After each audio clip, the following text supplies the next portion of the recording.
nesse quesito da história da igreja. Eu quero pontuar já 3 textos bíblicos, porque é sobre o que a gente vai falar um pouco hoje. Às vezes vocês perguntam assim, pastora, mas a senhora conta muita história e bastante baseada. Entenda, a gente está trabalhando história.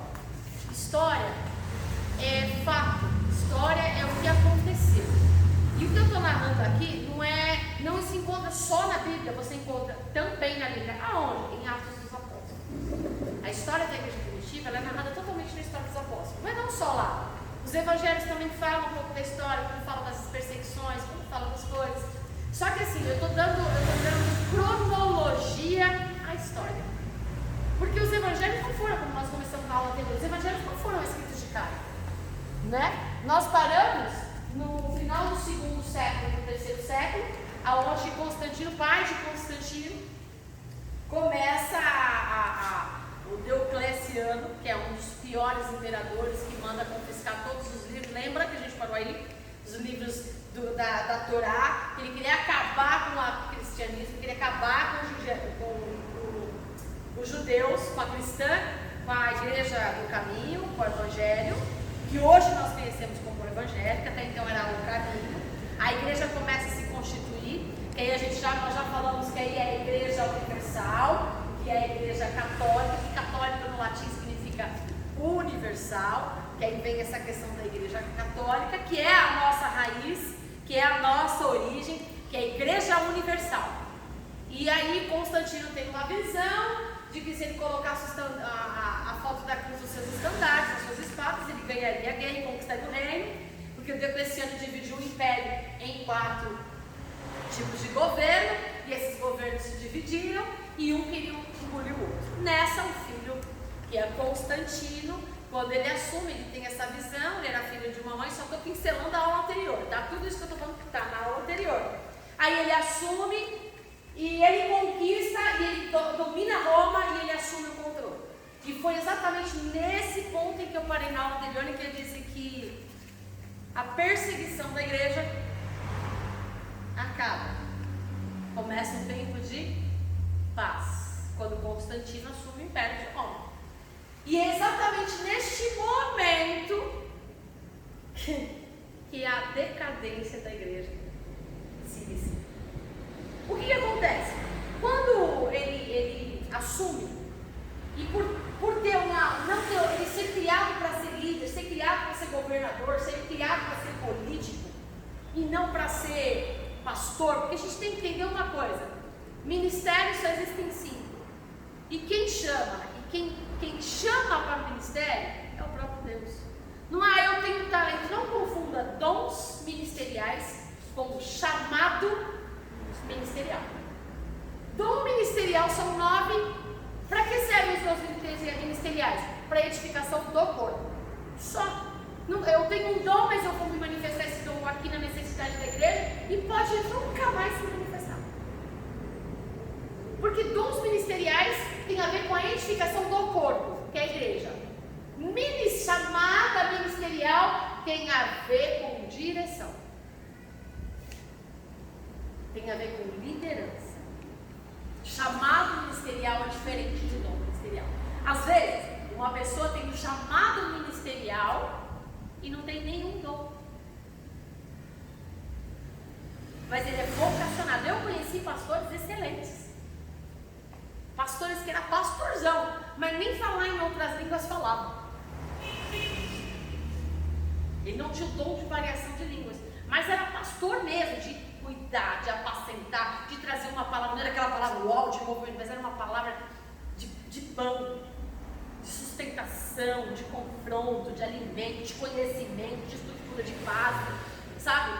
E sabe, estava ali nos bastidores e cuidava de uma vida de oração, porque chamado ministerial não tem a ver com dons ministeriais. Constantino era um cara habilidoso, ele era um cara cheio de dons. O que é dons? Talentos. Então ele é um cara carismático, ele teve uma visão, então a gente pode categorizar como se fosse ele teve uma visão. Então ele foi alcançado pelo dom da visão. Ele teve uma visão, uma revelação. E a partir daí, Ele se achou, não, então eu tenho dom. Eu fui gerado, peraí, eu tenho potencial de liderança, por quê? Eu fui treinado para ser o quê? Líder. Eu fui treinado para ser governador. Eu fui treinado para ser imperador. E aí eu tive uma visão. Não quer dizer que eu tenho dom, mas digamos que eu tenho. As pessoas começaram a olhar para ele e ele começou a passar a imagem de que por causa disso ele era um homem de Deus. E como um homem de Deus, ele começou a fazer o seguinte: agora a perseguição com a igreja acabou. Só que assim, um lugar para eu frequentar, e sou imperador, e um lugar para que as pessoas do clero, para que as pessoas mais que tem maior, como é que eu posso dizer? Maior riqueza, de maiores posses, possam frequentar, não pode ser uma igreja de São Batido. Então vamos começar a construir templos onde pessoas do alto clero, onde pessoas do alto nível social, de alto nível financeiro possam frequentar. Então a preocupação dele se focou para o quê? Para o exterior, para a aparência. Vamos assim, a partir de hoje, ele começa a misturar as coisas de Estado com as coisas espirituais. Ele começa a cuidar não só do império, mas ele começa a querer cuidar da vida espiritual das pessoas.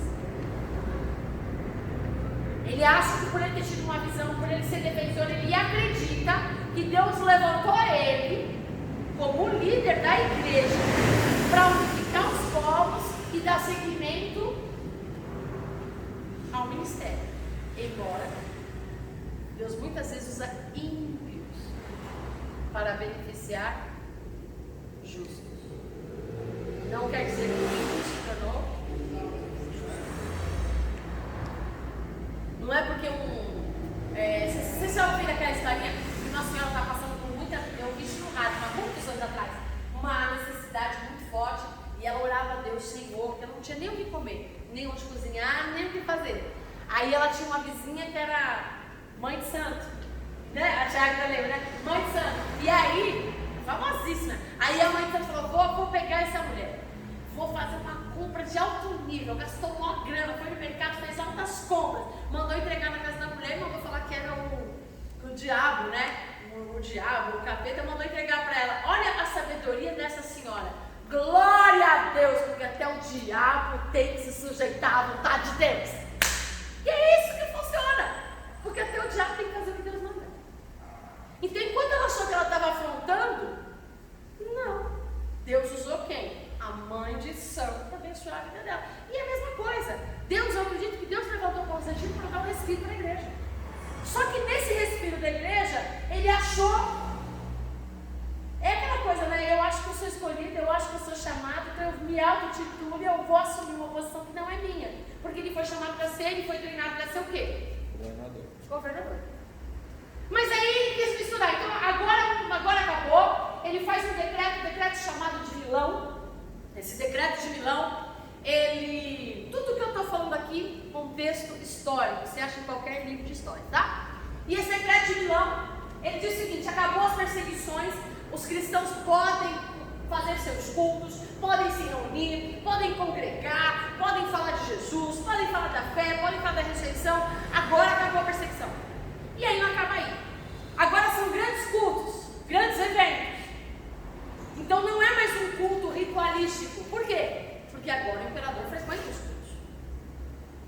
Então todas aquelas regras que os sacerdotes faziam há 1000 anos, às vezes até sem sentido, mas eles seguiam a Torá de uma forma concisa, agora começa aquela coisa de glamour.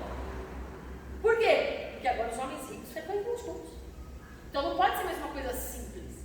A preocupação dele está começando a preocupação não era o culto a Deus, e a preocupação dele começou a ser o conforto aos. E aí ele começou a misturar igreja e Estado. Então ele falou assim: ó, a partir de agora, o Estado vai começar a financiar a igreja. O Estado vai financiar a igreja. Então o Estado vai mandar recursos para que o clero, que os sacerdotes, que as pessoas comecem a ser mantidas. O que antes era sustentado por dízimos e ofertas, A partir de então, agora passa a ter recurso do governo do Estado para cima. Automaticamente, quando ele banca, eu estou bancando, não estou? Então, peraí que eu tenho poder de decisão em tudo que vocês vão fazer. Então, o Estado começa a se interferir na igreja. Então, ele começa a falar assim, ele começa a se meter nas coisas espirituais. Aí eu vou narrar um texto bíblico que fala, por exemplo, quando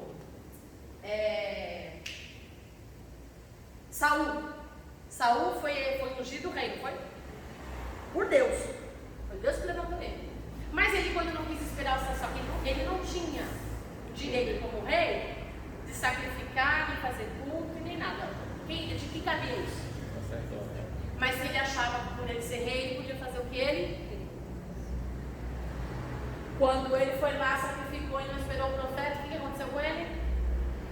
A presença de Deus? E acabou. Foi-se agora. A pessoa querer fazer aquilo que não foi chamado para fazer. Só que o camarada aqui, nem cristão era. Ele tinha uma simpatia pelo evangelho, pelo cristianismo, por causa da sua mãe. Então o cara nem convertido era, nem nascido de novo era, e ele além do império, ele estava começando a liderar a igreja. Aí eu te pergunto, quantos líderes que não nasceram de novo, será que não existem por aí?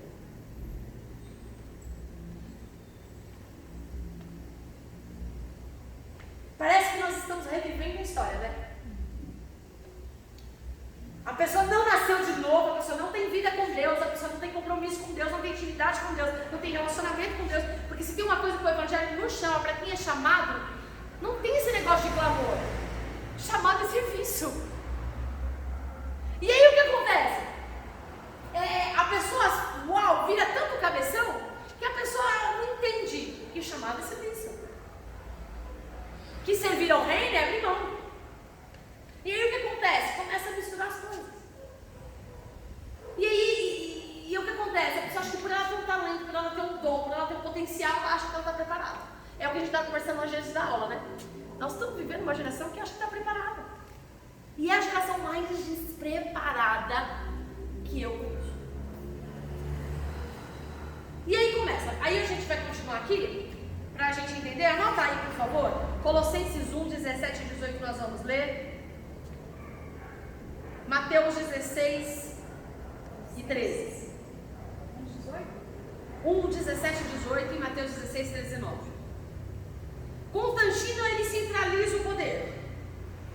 Ele começa então, como ele começa a se interferir na igreja, ele começa a dizer assim, nós vamos cultuar o Deus Sol. Aí ele começa a implantar alguns ritos pagãos, alguns ritos gregos na igreja. Por exemplo,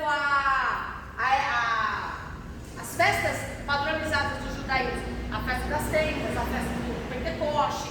E aí coincidia a festa da colheita, coincidia com algumas festas pagãs. E o que ele fez? Misturou tudo. Unificou tudo. A igreja não era mais quem podia ser sacerdote. O que a lei dizia? Somente os descendentes da tribo de? Porque aqui era a lei. Era a lei, estou falando do judaísmo ainda. Aí eu estou falando dos chamados apóstolos, ok? E aí dos apóstolos vieram os discípulos e foram se levantando. Ok. Agora a igreja passou a ser liderada, não era mais por chamado e não era mais por vocação. Era por quem pagava mais. Porque agora, servir o reino era uma coisa de glamour, era chique, era moderno, se separar. Então o que as pessoas falam? Não, meu filho, digamos um cara lá, um cara rico, vai, ele era um vereador, um deputado. Não, é bom, é de boa vista, é de bem quisto que meu filho seja ensinado e cresça para o sacerdócio. Então deixou de ser chamado, deixou de ser vocação e passou a ser uma carreira política ou uma carreira cristã, uma carreira. Então o evangelho está deixando de ser chamado para ser uma coisa de herança. Porque eu sou, o outro vai ser. Não, meu filho tem que ser. Não, meu filho tem que ser, porque mulher é de bom nome. Então começou a estudar. Então o que era chamado vocação passou a ser agora o quê? De interesse político, passou a ser carreira. Estamos falando isso do terceiro milênio, 300 anos depois de Cristo. Olha só. Ele quando ganhou Roma, ele fala assim, peraí, eu falei isso na aula passada, vamos estabelecer uma central, que ele dá o nome de Constantinopla, certo? Eu falei isso também na outra aula, e agora começa um negócio a pegar. Os costumes do império começam a ser inseridos na igreja. Na liturgia, que eu falei dos cultos, ele começa a pegar as coisas pagãs e começa a estudar. Não! Mas o incensário que só o sacerdote fazia no santo lugar e representava as orações que a gente ensinou aqui, o que os católicos hoje, até hoje fazem? O padre faz. Fica defumando a igreja inteira. Começou aqui. Começou aqui.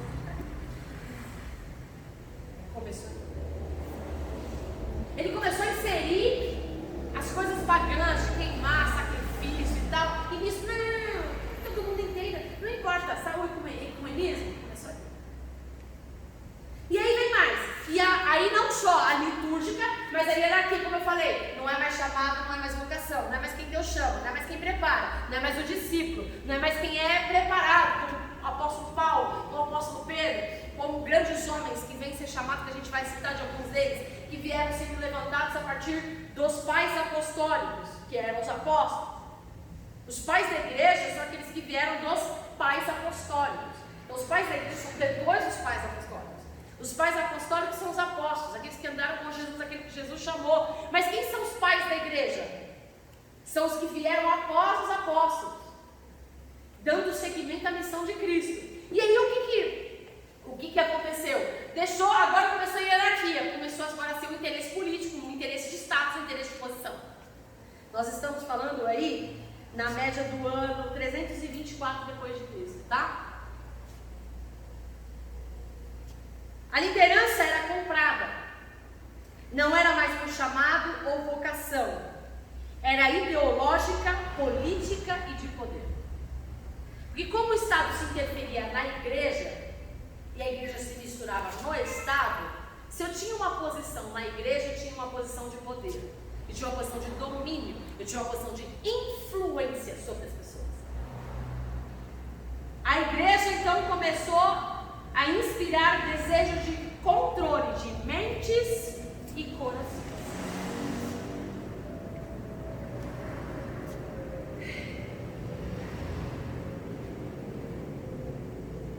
Como tudo na vida, sempre tem os opositores.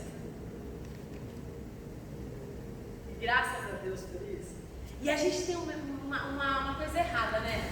A gente sempre fala assim, Deus está com a maioria.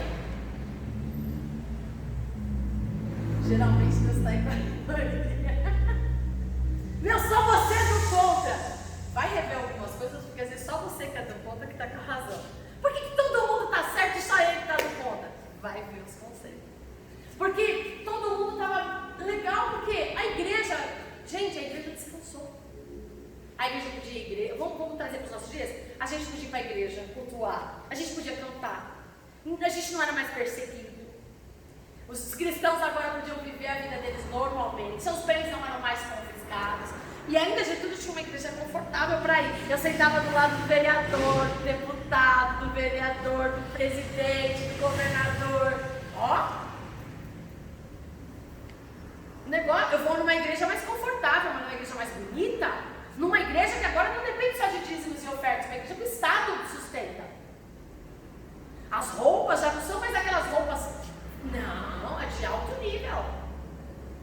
Por quê? Porque agora, claro, eu não posso ir para o culto de qualquer jeito. O presidente da República está lá, cara. O governador do estado está lá, eu tenho que arrumar bichinho. A igreja deixou de ser um encontro de adoração a Deus para ser um lugar de encontro social. 324 depois de Cristo. Mas aí, Deus sempre separa a vida.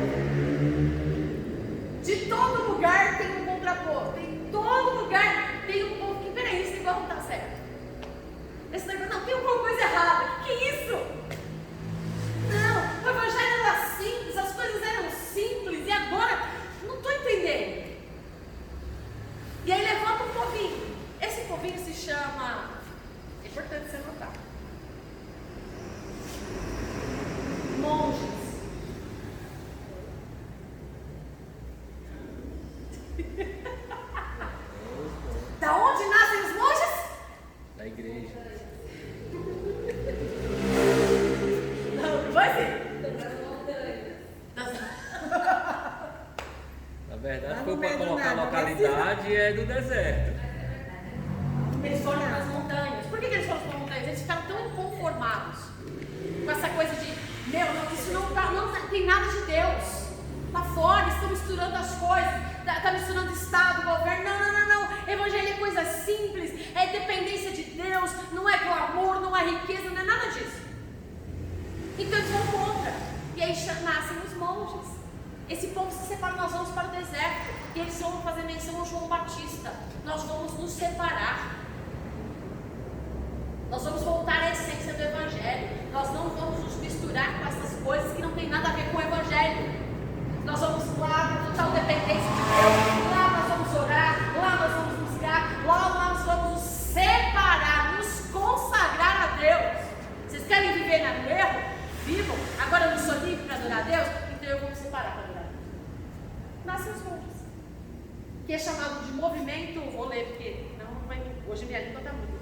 Monasticismo. Eles começam a dizer, a igreja se corrompeu. De fato. Eles vão para os desertos, vão para os montes. Só que tem um problema. O ser humano é uma bênção, né? Verdade. O ser humano é uma bênção. E esses monges começam bem. Só que aí o povo começa a dizer, os caras estão lá, né? Separados, né? Aí vamos lá, vamos ver o que Deus tem para falar para nós. O que será que Deus tem para usar o mundo para falar? Qual será a direção que Deus vai dar para a gente? Aí o povo começa a ir lá. E aí sabe que os monges começam? Uau! Porque nós somos santos. Porque nós somos mais crentes. Porque nós somos separados. Porque a gente não se mistura com a igreja. A gente não se mistura com o clero. A gente não se mistura com as coisas deste mundo. Nós somos mais santos que todo mundo. Nós estamos certos. E eles estão errados. Se assemelha a alguma coisa assim? Como a história se repete? Porque eu sou um cara de oração, minha vida é devoção. Eu abri mão, eu faço jejum todos os dias. Eu não me misturo com as contaminações deste mundo. Eu não uso qualquer roupa, eu não como qualquer alimento. Ao contrário, eu me visto de saco. A roupa mais simples eu me visto, porque a pessoa acha que o que Jesus falou lá no Sermão da Montanha, os puros e simples de coração, está se tratando disso. Ai, quando a gente entender o que é puro e simples de coração. Voltando santidade para o direito.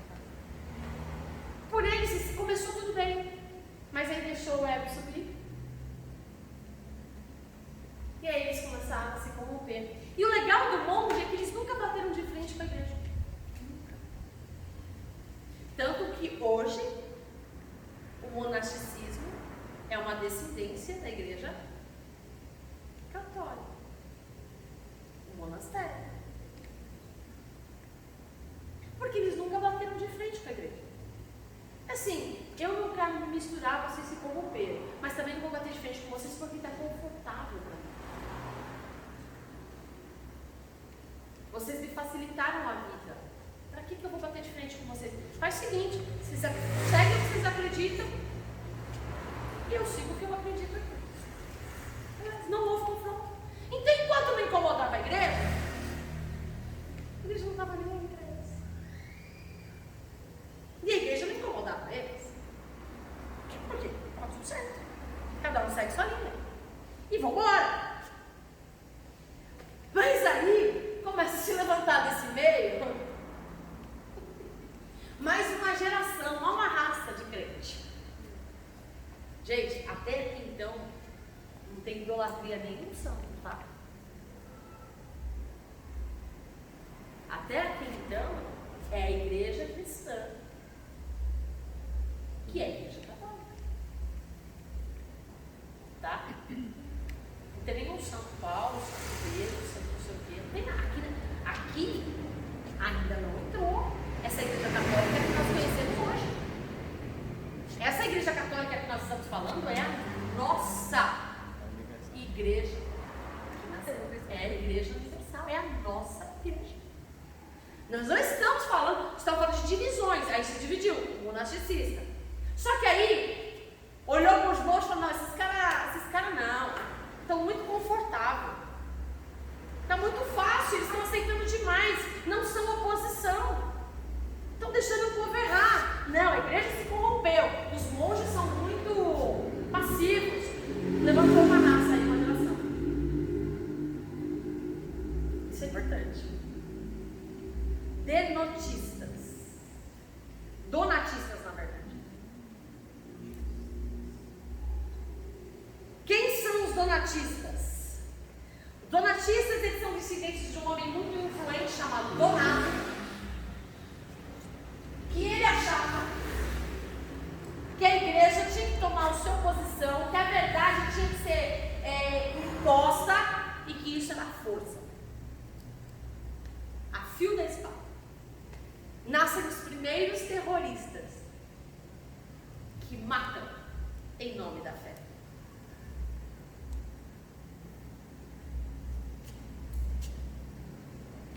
Eles eram extremistas.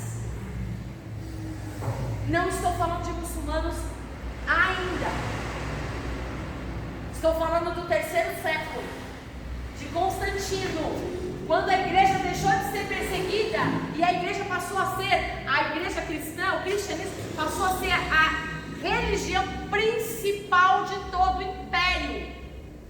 Te assemelha alguma coisa? Qual a porcentagem de cristãos que existe no mundo hoje? Nós somos a maioria é cristã.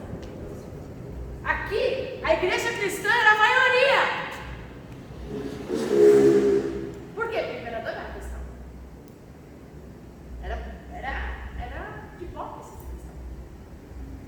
Então esses caras se levantam de Donato e falam, não, eu não posso ser pacifista como os monges, deixar o povo errar, porque a igreja se corrompeu. A igreja tem que voltar para a essência dela. Então eles eram extremistas, matavam. E acreditavam que tinha que matar os filhos Paulo. Eles vêm da época dos zelotes. Os zelotes que assim, não, a lei tem que ser seguida e se não for seguida a gente mata. Mas a gente está falando de onde mesmo? De onde nasce esse grupo? Nós estamos contando a história de quem? Da igreja. De onde nasce esse povo todo? Da igreja.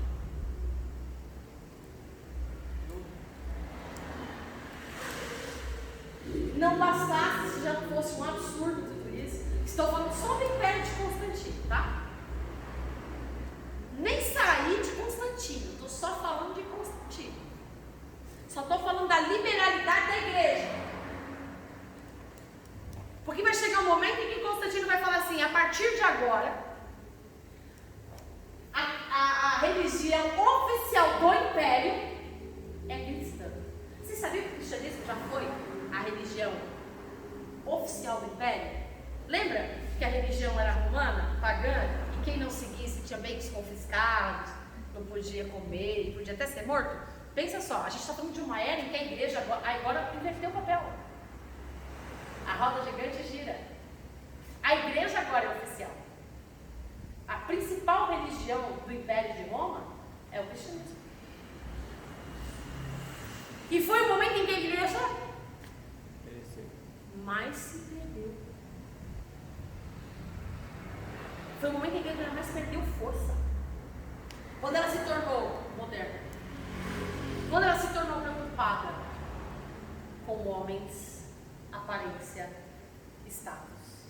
A igreja se perdeu quando ela, para atrair as pessoas de fora, vamos nos misturar. Ah, não, tá tudo bem.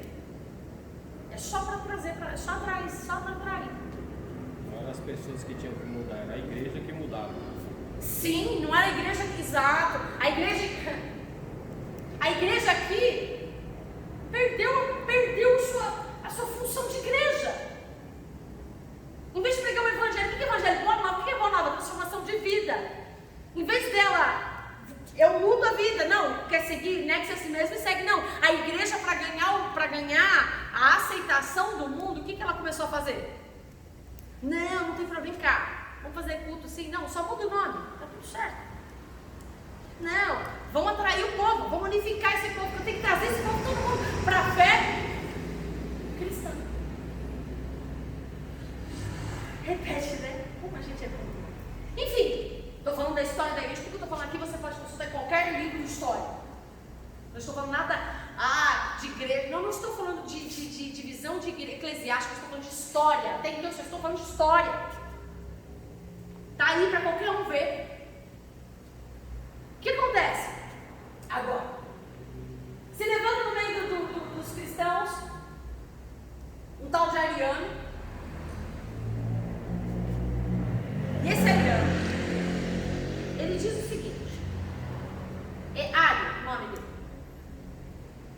Jesus não era 100% divino.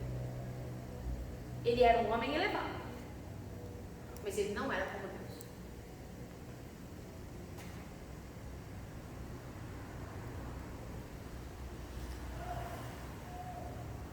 Da onde nasce essa ideia?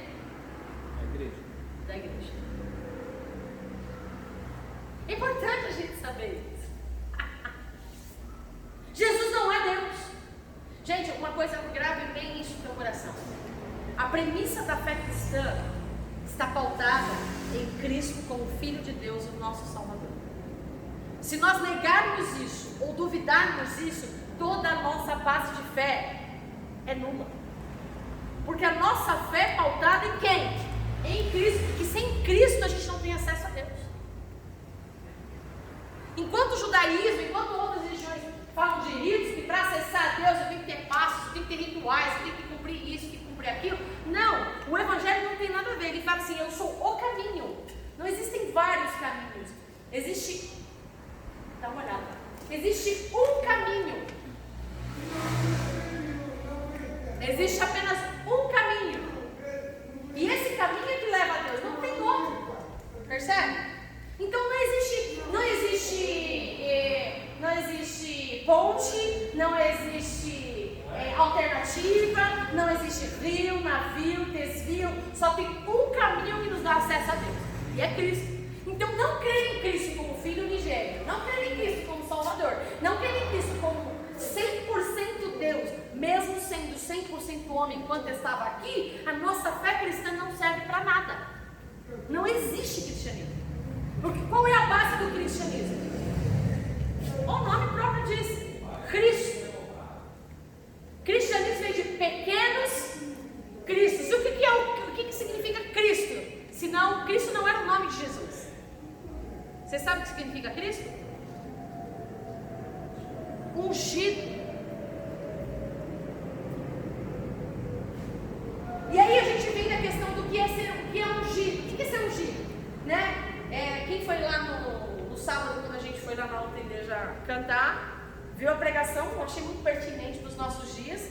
Difícil o pastor pregar sobre isso, porque isso não atrai pessoas, afasta. Mas isso é o verdadeiro evangelho. Qualquer outra coisa é mentira. Aquilo é evangelho. E ele fala algumas premissas que eu acho muito importante. Por exemplo, o que é o óleo? Se não para. Por que o óleo se usava no Antigo Testamento? Porque o óleo tinha poder curativo. O óleo era espremido de ervas, de folhas curativas. Então por que eles usavam o óleo sobre os enfermos? Porque o óleo tinha poder.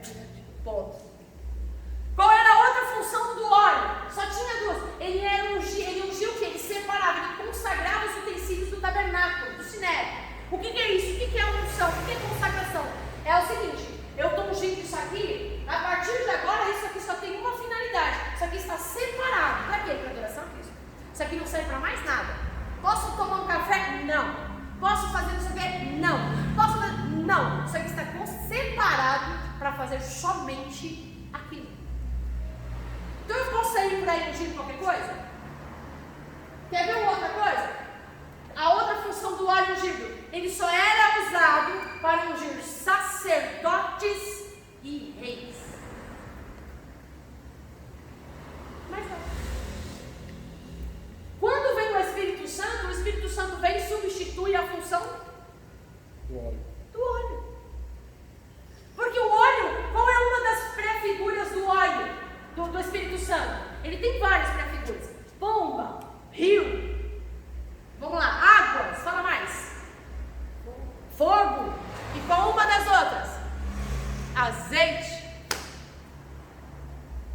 pré-figura do Espírito Santo. Então o Espírito Santo, quando ele vem lá no dia de Pentecoste, profetizado por Joel, e Pedro também faz a afirmação que nos últimos dias, olha que interessante, eu vou talvez seja citado pela minha pregação, porque quando Joel fala que nos últimos dias derramaria do seu Espírito sobre toda a carne, não é isso? O que haveria diz que ele derramaria sobre todas as carnes, porque há uma premissa de diferença entre o que Joel diz e o que Pedro diz, mas o contexto é o mesmo. Derramaria do Espírito Santo sobre toda a carne, ok? E o que é o Espírito Santo? O Espírito Santo colocarão as mãos sobre os enfermos e eles serão curados. Por quê? Porque o poder não está no óleo. O poder está no Espírito Santo que emana de você. Qual é a função do óleo depois de Jesus Cristo? Unção de reis e sacerdotes. Consagração dos utensílios do... Mais nada. Por quê? Porque hoje nós temos remédio para cura. Eu não preciso mais ungir o local enfermo. Porque esses óleos que a gente usa são óleos aromáticos, não são óleos curativos. Então, na verdade, é uma simbologia, não serve para nada. O que vai servir é o Espírito Santo que habita em você, você colocar a mão sobre o enfermo e ele ser curado. E não é nem você, é o Espírito Santo que habita em você. Então, é desmistificar, entendeu? E tudo isso, você pode ver que esse povo começa, os rituais, é da onde? Começa aqui, essas coisas. E aí vem esse tal de Ario, e diz que Jesus era um homem, nossa, extraordinário. Jesus era um homem extraordinário, Jesus era um grande profeta, Jesus era um homem de Deus, mas ele não era 100% Deus.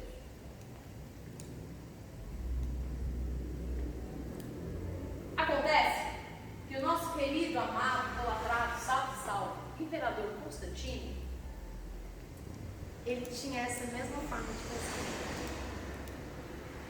Ele também achava que Jesus não era 100% Deus.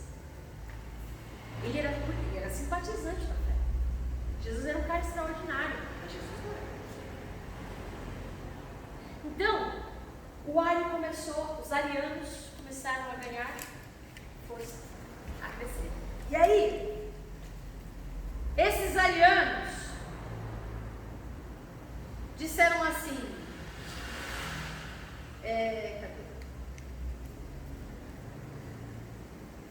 que Jesus era divino, ele era elevado, mas ele jamais poderia ser como Deus. Por quê? Porque Deus é santo. Como é que Jesus, sendo Deus, poderia tratar homens como tratou a mulher pecadora e tudo mais? Não, tinha que, essa é a visão de Deus, tem que fulminar a pecado e tal. Então esses arianos é uma raça que se levantou da onde mesmo, gente?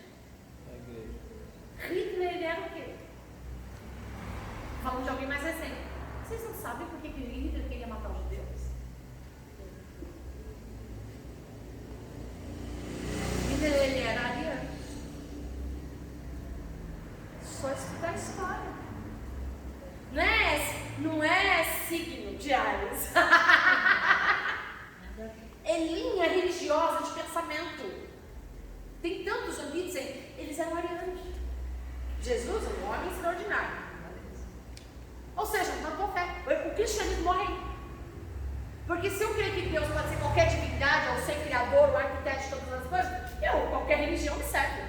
Mas o que me aponta para o Deus único? Jesus. O Deus da árvore, Deus que se manifesta pelo universo. Por que as pessoas creem num Deus assim?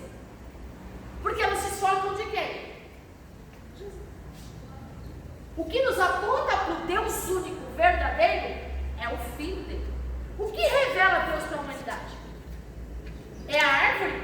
É o sol? É a lua? É as estrelas? Não. Tudo isso manifesta a glória de Deus. Mas quem revelou Deus como Pai para a humanidade? O Filho.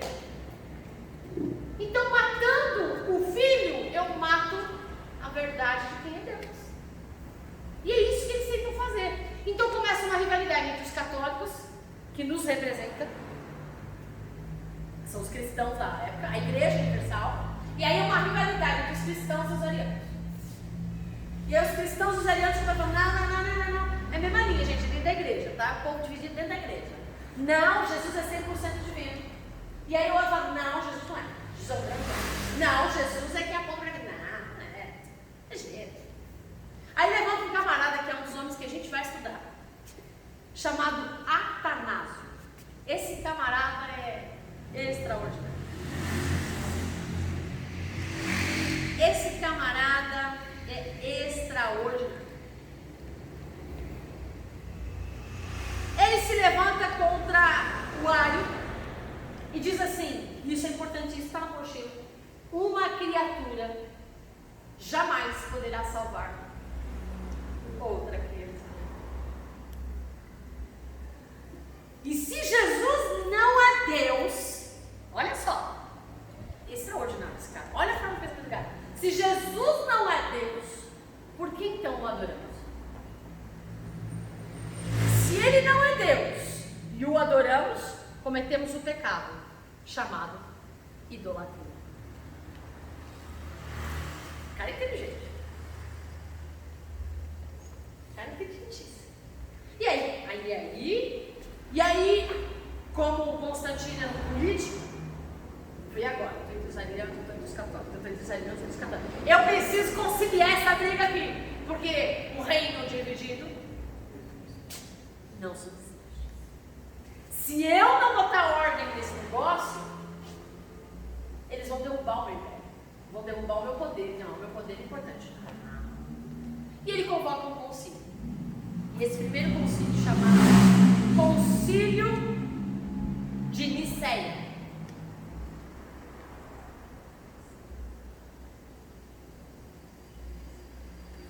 O que Constantino faz? Porque agora a igreja é patrocinada pelo Estado. Acontece o primeiro congresso da igreja cristã. Da onde o povo tira essas ideias de congresso? Aí começa aqui. 354 depois de Cristo. Começa o primeiro congresso. O Estado agora tem dinheiro, faz o seguinte: manda recurso, manda carro, manda cavalo, manda trazer, pega os ricos lá nas cidades, traz os cristãos, os pais da igreja, de todo o império, e vamos nos reunir lá na cidade de Niceia. E lá todo mundo vai sentar, e todo mundo, os caras que conhecem a lei, os caras que conhecem a Bíblia, os pais da igreja, e nós vamos acabar com essa discussão. Nós vamos ter que chegar no consenso. Ou Jesus é 100% Deus, ou Jesus não é 100% Deus. Ou nós vamos seguir a linhagem de ariano, ou nós vamos permanecer católicos, como igreja universal. Exatamente. Nesse concílio de Niceia deve ter tido isso, porque não pense que na reunião dos discípulos era assim: ai João, como você é lindo, ai Pedrinho, te amo, e Paulo não estava aí. Aí vem Bartolomeu, vocês são tudo doido. Imagina, tinha sentado no carrado dentro daquela mesa. Eu imagino Jesus sentado assim.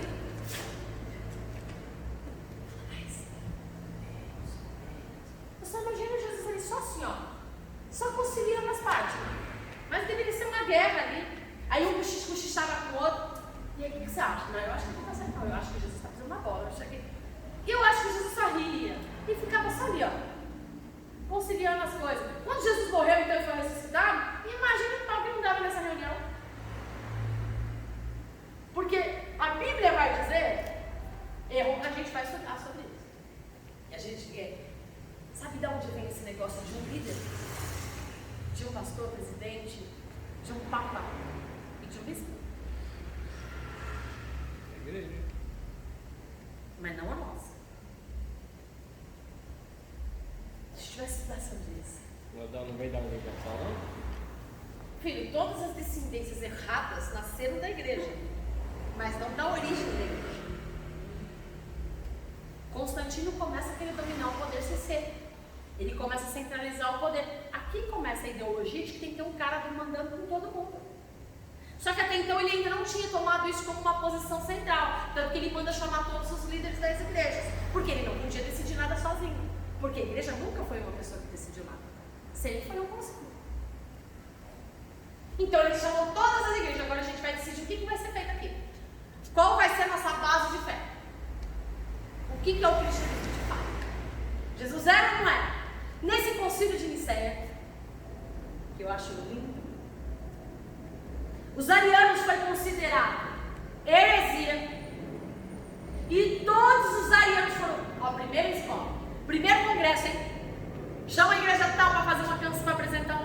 Chama a igreja tal para apresentar o louvor. Isso é congresso. Isso é congresso. Conferência, nós vamos conferir o que está escrito na Bíblia, nós vamos aprender sobre o que a Bíblia nos diz. Congresso, união de várias igrejas, com várias apresentações, congregacional. É só uma reunião, só uma festa congregacional.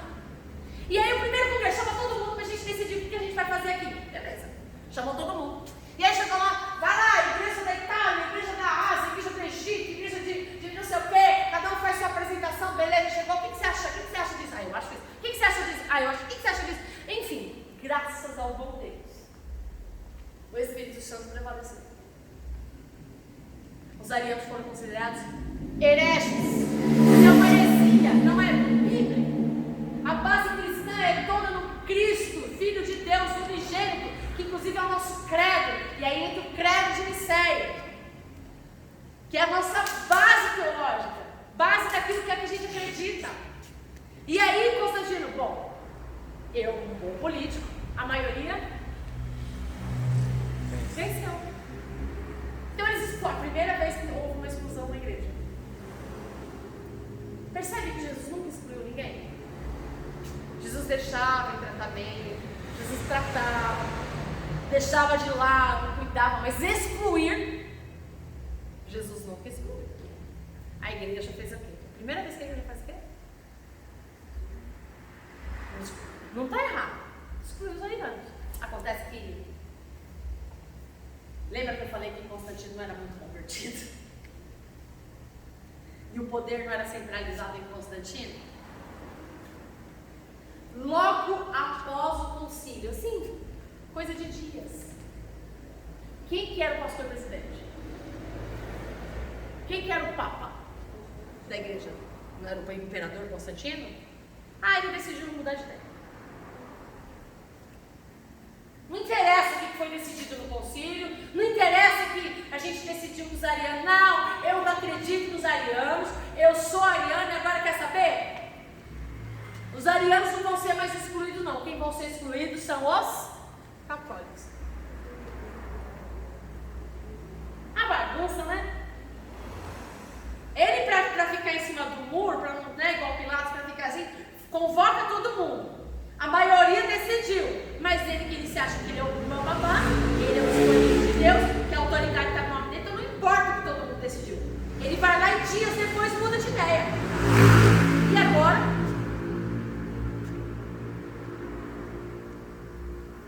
Constantino acreditava no que o concílio julgou heresia. O único Deus que é uma essência em três pessoas. Quem ficou agora excluído? Só não foi perseguido ainda. Mas agora quem estava fora da igreja? Os católicos. Mas aí no ano 379 levanta um cara chamado Teodósio.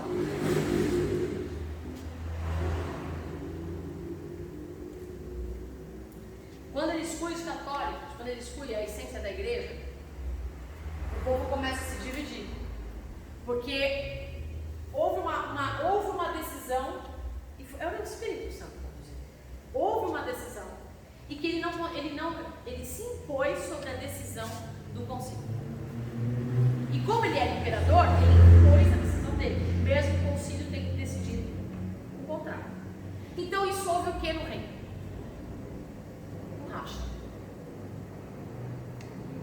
Quando houve esse racha, o que aconteceu? Eles começaram com atos de desespero.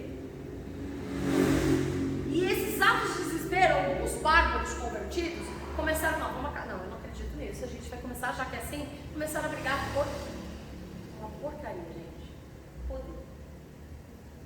E começou as invasões bárbaras em Roma. E Roma começou a perder força. Por quê? Porque ele começou a perder credibilidade.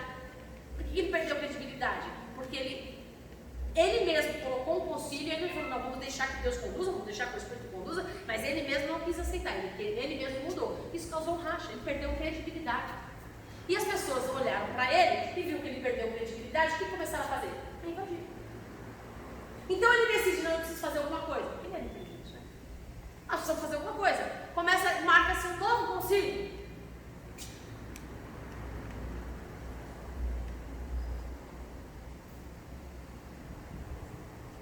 Ele viu que ele mudar a decisão que o Congresso tinha decidido não rolou. Ele estava perdendo o que ele mais adorava, que era o poder. Vê se vocês querem que ele... Não é nada de nada. Não é porque ele mudou de ideia, porque ele não era uma nova criatura, nada disso. Ele estava perdendo poder. Ele estava perdendo império. Ele convoca um novo concílio agora, mais um congresso. Mas agora esse congresso é em Constantinopla. E aí vem todo mundo, olha, é melhor a gente botar as cartas na mesa, vamos discutir de novo porque vocês decidiram isso, mas eu achei melhor fazer diferente. Mas quem sabe, o que vocês acham? Vamos fazer um novo concílio. Esse novo concílio.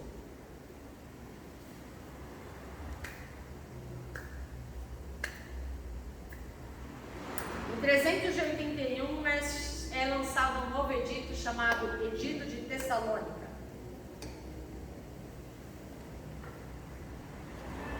Chegou o momento em que eu falei há poucos minutos atrás. Os arianos perdem de novo. Os católicos ganham. E aí, Constantino se vê, eu não tenho muito o que fazer. Entre a cruz e a espada, como você fala. Exato. Porque se eu fizer o que eu fiz de novo, eu vou perder o meu império. Não é porque ele se converteu. Então ele fala assim, agora quer saber? Eu faço um decreto, um edital, Tessalônica. Todo mundo que serviu ao império, todo mundo que viver no império, todo mundo que viver no Estado, que comercializar no Estado, Tem que ser católico. tem que ser católico. Se não for católico, Não negocia, não negocia, não prospera. Gente, eu começo a olhar para a história, eu penso, esse povo não tinha livro? Esse povo não conhecia o que aconteceu com os anteriores? Será que eles não sabiam o que eles passaram?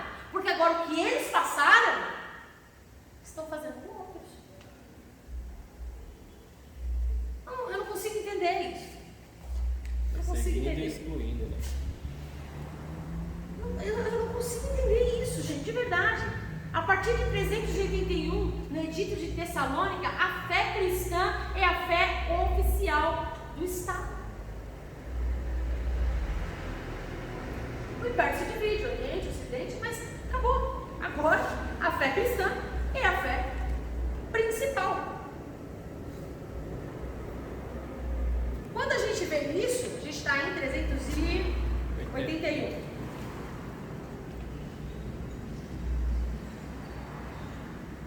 Agora a gente vai entrar num assunto um pouco delicado. Esse concílio de Constantinopla, é claro que Constantino morre, né? Assume um outro camarada. E agora vem o católico Niceno, que é o Estado, não é o Estado laico, porque o Estado não se interfere na religião, agora o Estado se interfere. Se já se influenciava, agora ele interfere totalmente na religião. Tá? E agora ele se estabelece, ele achava-se um homem de Deus. Agora, com esse edito, com a fé cristã sendo oficial do Estado, com a igreja sendo mantida pelo Estado, então agora o Estado não só precisa de recursos para a igreja, impõe vários tributos, impõe várias coisas para a igreja, para que ela seja mantida. Não estamos falando de dízimos e ofertas, estamos falando de imposições do Estado, que é o Estado que bancava a igreja agora. Vem uma outra questão agora, que eles acham que, para que não tenha mais rachas, para que eles consigam manter o equilíbrio da igreja, para que o império não perca força, porque agora a igreja e o Estado é tudo misturado. Percebe? Por isso que eu sempre falo que igreja e Estado nunca se misturam. Mas agora igreja e Estado, política não se mistura com religião. Igreja e evangelho não se mistura com política. Você como cidadão tem todo o direito, mas igreja, eclésia, ministério, evangelho não tem nada a ver com política. A igreja agora é totalmente dominada pelo império. Ela é totalmente sujeita às leis império impõe.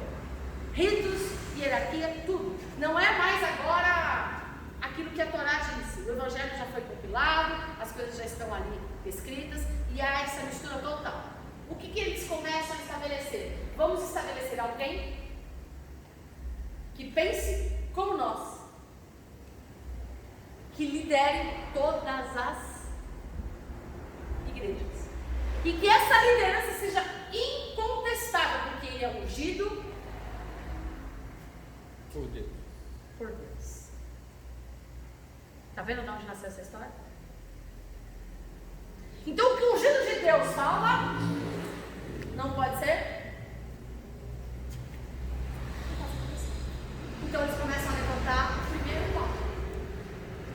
Qual a base bíblica que eles usam para estabelecer o primeiro pau? Vamos ler lá, Mateus.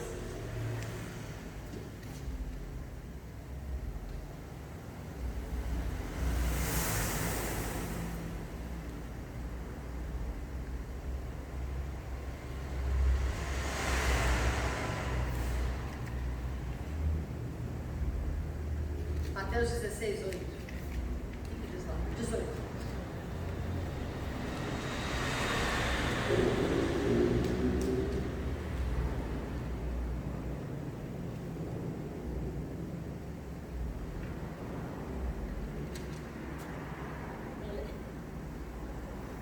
Alguém já abriu para ler? E eu lhe digo que você é Pedro, e sobre esta pedra edificarei a minha igreja, e as portas dos Hades não poderão vencê-la. Continua. Eu lhe darei as chaves do reino dos céus. O que você ligar na terra será ligado nos céus, e o que você desligar na terra será desligado nos céus. Então advertiu a seus discípulos que não contassem a ninguém que ele era o Cristo. Bom, vamos contextualizar. Jesus estava sendo aí provocado pelos fariseus, que os fariseus começam a pedir para Jesus um sinal.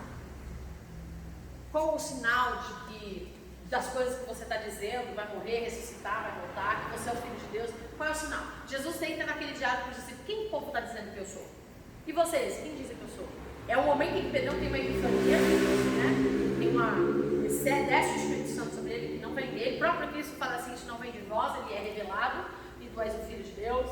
Mas logo em seguida também o Espírito já vai, já entra Pedro. E aqui ele é assim, não, o nome dele, né? E aí, mas Deus começa a falar: Pedro, sobre essa, que rocha Jesus está falando? Ele. Jesus. Aonde nós encontramos base bíblica para dizer que Jesus não está falando de Pedro? Porque ele fala sobre esta rocha, não sobre essa. Exatamente. E as pessoas usaram o quê? Esse contexto para que não. Pedro foi estabelecido como o Papa. Papa quer dizer o quê? Papai. Pai. O pai da igreja. Então ele falou, a igreja. Não, mas Pedro era o líder. Meu, eu já ouvi tanta essa babagem no meio cristão. Pedro era o líder da igreja. Pedro nunca foi líder da igreja. Pedro era um dos apóstolos. Só. Ele liderou igrejas, mas nunca foi o líder da igreja cristã. Nunca. Aqui um camarada chamado Leão, que não vai dar para entrar nele, mas a gente vai falar dele, um dos piores imperadores do inferno também. Já com essa coisa que vem de Constantino, ele dá o start para as palhaçadas, para as maiores heresias, para as maiores dispersões da igreja. Por quê? Uma pessoa não convertida, não nascida de novo, se auto-intitula como líder da igreja. O que ela faz? Constantino, estou falando de Constantino. O que ele fez? O espírito do engano tomou conta ali. Ninguém mais sabia o que fazer. Embora a igreja também sempre foi suscetível, nunca teve base de fato, era pouco suscetível. Nós vemos aqui então que ele começa a falar o primeiro Papa, o primeiro pai. Por quê? Porque é interessante que uma pessoa seja incontestável, que defenda os nossos interesses e mande em todo mundo. E qual a base que eles usam da lei? Esta, do qual Jesus está se referindo a ele mesmo, não a Pedro. E como a gente fala isso? Vamos lá para Colossenses. Eu pedi para vocês lerem a base contextual. Colossenses 1, 17 e 18, o que está escrito lá?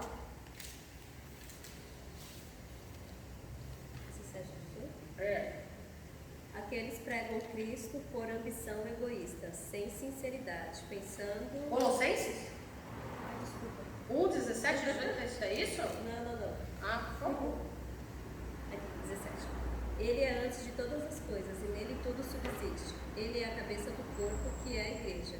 É o princípio e o primogênito dentre os mortos, para que em tudo tenha a supremacia, pois foi do agrado de Deus que nele habitasse toda a plenitude. Aonde? Lê de novo, irmã. Me perdoa. Comecei a ler aqui e me perdi. É 17 e 18? Ele é antes de todas as coisas, e nele tudo subsiste. Ele é a cabeça do corpo, que é a igreja. É o princípio e o primogênito dentre os mortos, para que em tudo tenha a supremacia. Ele é a cabeça do corpo. De quem está falando? Ele quem? Jesus. Quem que é o pai da igreja? Jesus. Quem que é o líder da igreja? Jesus. Quem que é a pedra da igreja? Jesus. Por que as pessoas não queriam que o concílio coordenasse, mas apenas um homem liderasse? Porque eu poderia estar concentrado nele. O poder concentrado em uma pessoa é anarquismo. Eu falo o que eu penso, se a ideologia que eles passaram de que eu sou incontestável, que eu sou ungido, que eu sou chamado, que eu sou, sei lá, a quarta pessoa da Trindade, então o que eu falar é o quê? É lei? E vocês vão ter que fazer o quê? Se sujeitar, mesmo que esteja escrito diferente. Porque se vocês fizerem diferente do que o líder falou, mesmo que esteja escrito na igreja, vocês são considerados o quê? Rebeldes é parado a quê? Estou falando de lei, estou falando do que eles usavam isso para manipular as pessoas. Feiticeiros. Vocês têm espírito de feitiçaria, de rebeldia, porque vocês contestam aquele que foi ungido para ser o cabeça de vocês, mas na verdade só existe um cabeça de vários membros. E por que eles fizeram isso? Porque o concílio bateu de contra a ideia de imperador. Aí ele tentou revogar o que o concílio decidiu, perdeu força. Quase perde poder, quase perde império. Então o que ele tenta fazer? Usar a politicagem, o jogo de cintura. Mas se eu colocar na cabeça das pessoas que eles precisam de um papa, quem que começa a ser adorado? Qual que é a quarta pessoa da Trindade?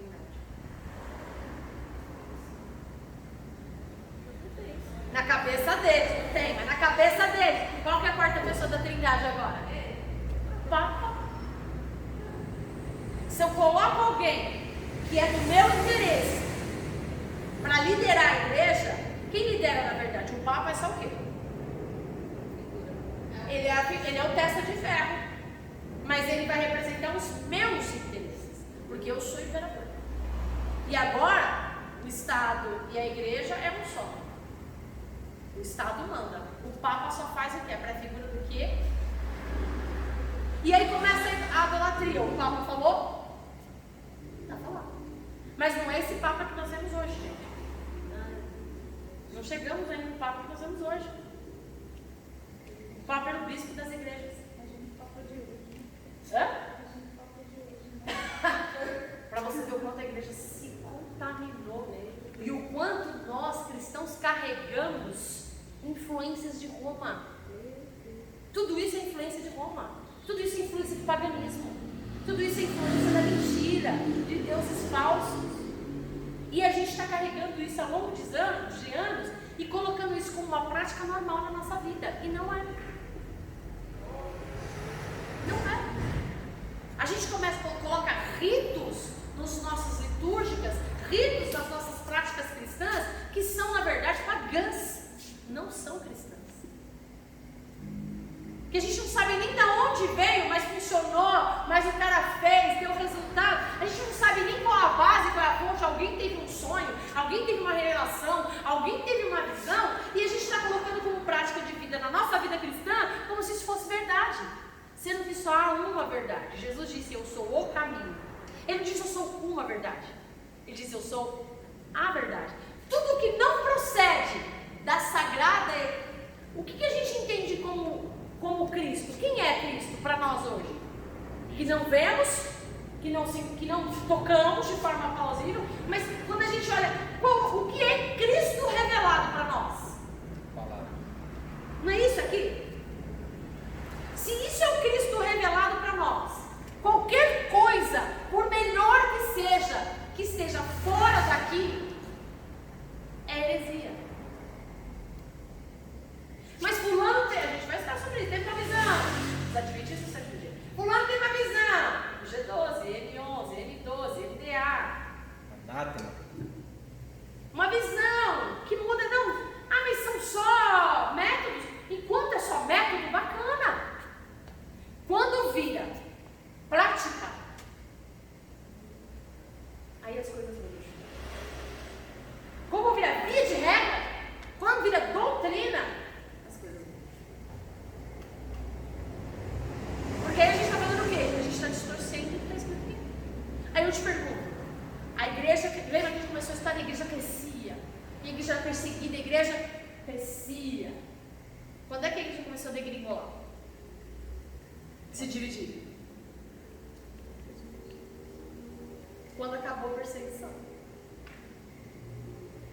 Quando as facilidades começaram a alcançar o povo. Gente, Deus não é contra a prosperidade, ao contrário. Todos os homens que andaram com Deus, Ele fez prosperar. Todos. Sabe quem sustentava Jesus? Quando Jesus largou a profissão dele, que sustentava Maria, e foi seguir o chamado dele. Quem sustentava Jesus? A Bíblia fala. As mulheres. Não eram os empresários que sustentavam Jesus.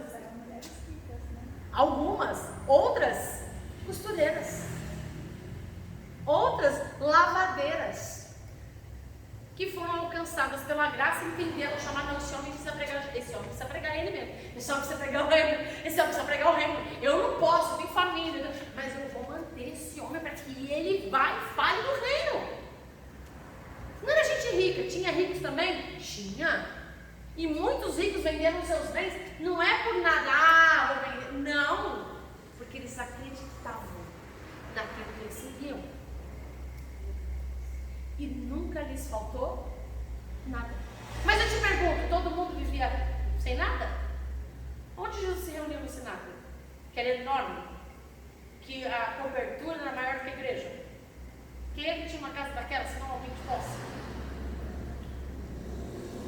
Como? Alguém rico. Não era só, gente. Quem é que dava prosperidade, senão Jesus? Quem, senão Deus? Deus os mantinha. Enquanto eles faziam aquilo que eles foram chamados para fazer, Deus levantava a gente para manter eles. Então Deus não é contra a riqueza. Não, aquele negócio que é mais fácil. É muito, é mais fácil o camelo passar uma agulha, né, que é uma fenda da rocha, do que o rei vai entrar no céu. Não é por isso. Não é o problema da riqueza, porque ele é o dono do ouro e da prata. O problema não é ser rico, o problema não é ter posse, o problema é a riqueza de ter, o problema é a posse de ter, o problema é você viver para isso, sendo que você nasceu para um propósito. Você tem um propósito na sua vida. Você não nasceu do acaso, você nasceu para cumprir o propósito. Tudo que te afastar desse propósito não vem de Deus. Por que Deus vai dar alguma coisa para você que vai afastar do propósito dele? Agora, se você tem uma vida transformada, se você nasceu de novo, se você entende o seu papel neste mundo, enquanto está neste mundo, por que você acha que Deus não vai te sustentar? E Ele vai te sustentar de qualquer jeito? Não, você é a representação dele. O Pai vai querer que seja representado por qualquer um, Zé Ruela?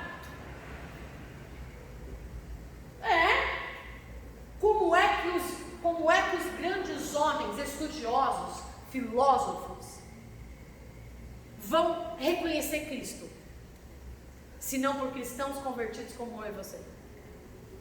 Mas você acha que um filósofo, aquele que se Cortella, que eu gosto muito, você acha que o Cortella vai sentar para conversar com alguém e falar, nós vai, nós fica?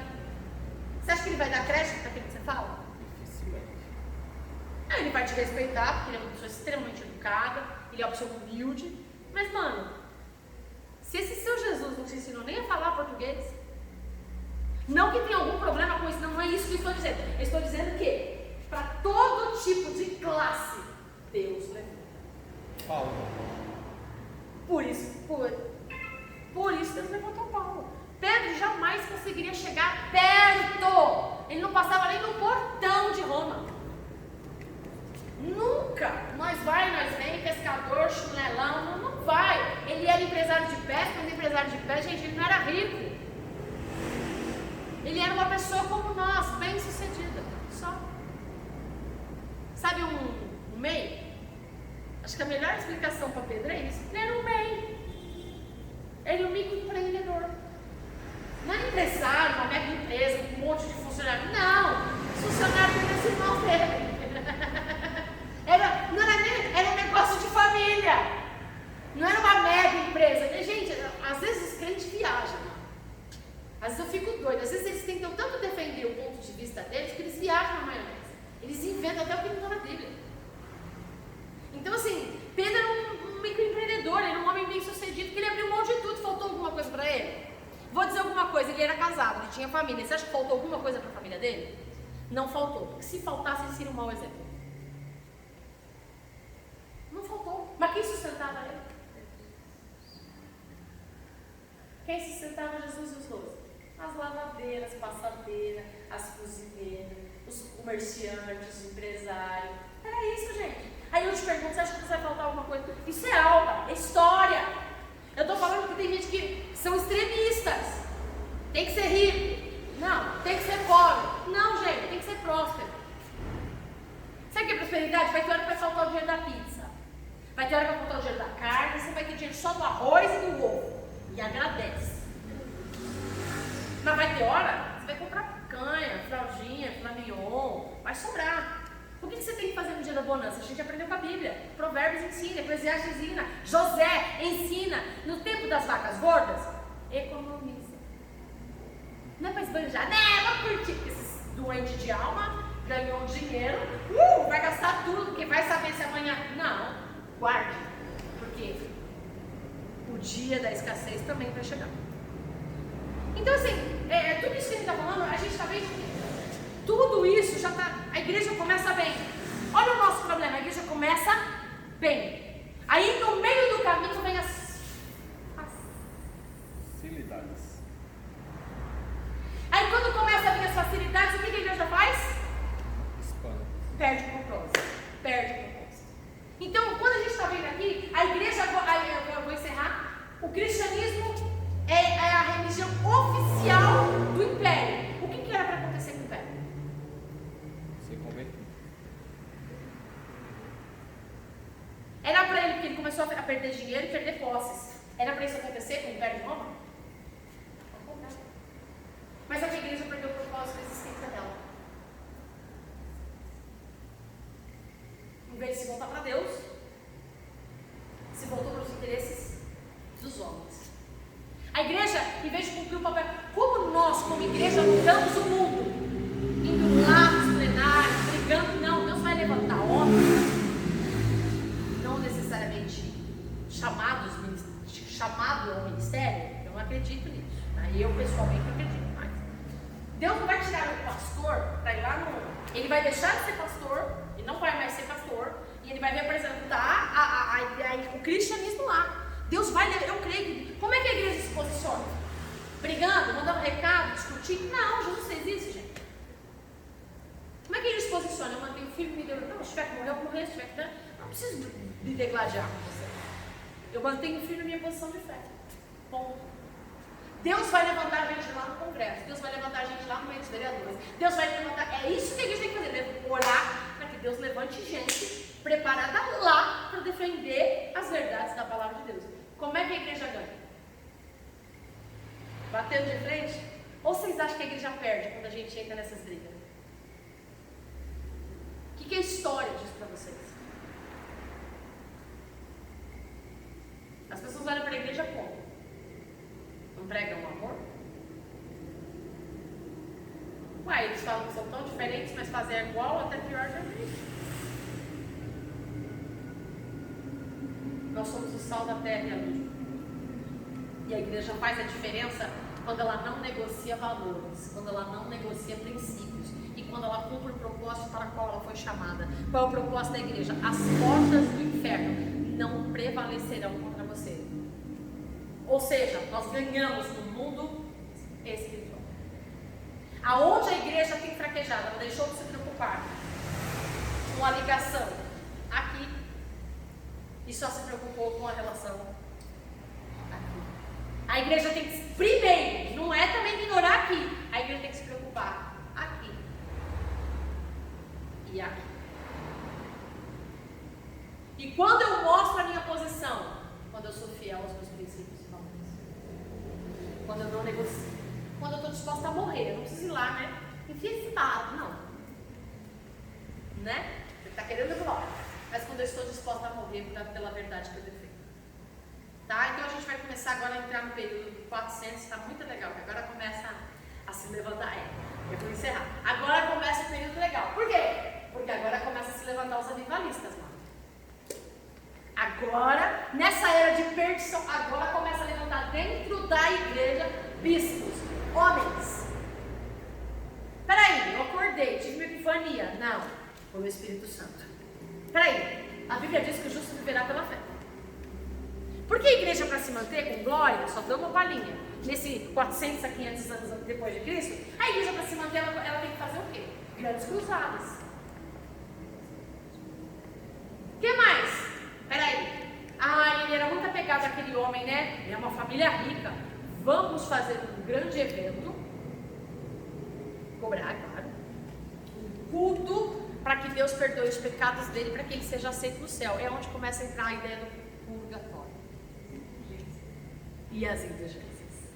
Beleza? Vamos orar e encerrar? Pai, nós queremos te agradecer por essa oportunidade de mais uma vez conhecer um pouco a respeito de quem somos, dos nossos erros e dos nossos acertos, que a nossa mente seja aberta e transformada pelo poder da Tua Palavra, para que possamos desfrutar e viver tudo que é novo, bom e agradável, que entendamos qual é o nosso propósito enquanto aqui estamos, para apontar o Teu reino. Que o nosso entendimento seja aberto e que o Senhor, o Teu Espírito Santo, nos conduza em toda a verdade. Só o Senhor é a verdade. Obrigada, Jesus. Amém?